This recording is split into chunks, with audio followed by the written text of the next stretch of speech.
അവസാനം കയ്യിൽ മിച്ചം വരുന്ന തുകയാണ്. ഷിപ്പിംഗ്, റിട്ടേൺ, പാക്കിംഗ്, പ്ലാറ്റ്ഫോം ഫീ ഇതെല്ലാം കഴിഞ്ഞ് കയ്യിൽ മിച്ചം വരുന്ന പണം. അതാണ് റിയൽ പ്രോഫിറ്റ്. പലരും കരുതുന്നു ഡ്രസ്സ് കണ്ടാണ് കസ്റ്റമർ ജഡ്ജ് ചെയ്യുന്നത് എന്ന്. പക്ഷേ പലപ്പോഴും കസ്റ്റമർ ജഡ്ജ് ചെയ്യുന്നത് reply speed, answer clarity, polite communication, confusion handle ചെയ്യുന്ന രീതി. ഇവയാണ് ഒരു സ്മോൾ ബിസിനസ്സിനെ ഒരു ബിഗ് ബ്രാൻഡിൽ നിന്ന് വേർതിരിക്കുന്നത്. ഓൺലൈൻ ക്ലോത്തിംഗ് ബിസിനസ്സിൽ സ്ലോ ഗ്രോത്ത് ഫെയിലിയർ അല്ല, അത് ലേണിംഗ് ഫേസ് ആണ്. മാർക്കറ്റിനെ മനസ്സിലാക്കുന്ന ഫേസ്, കസ്റ്റമർ ബിഹേവിയർ വായിക്കുന്ന ഫേസ്.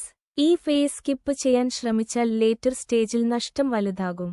ഈ കണ്ടന്റ് കണ്ടുകഴിഞ്ഞ് നിങ്ങൾക്ക് കോൺഫിഡൻസ് വരേണ്ടത് എനിക്കെല്ലാം അറിയാം എന്നതുകൊണ്ടല്ല. എവിടെ ഫോക്കസ് ചെയ്യണം, എവിടെ കെയർ വേണം, എവിടെ ഹറി വേണ്ട എന്ന് മനസ്സിലായതുകൊണ്ടാണ്.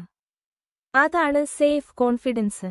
ഓൺലൈൻ ക്ലോത്തിംഗ് സ്റ്റോർ വിജയിക്കുന്നത് ലക്ക് കൊണ്ടല്ല, ക്ലാരിറ്റി, പേഷ്യൻസ്,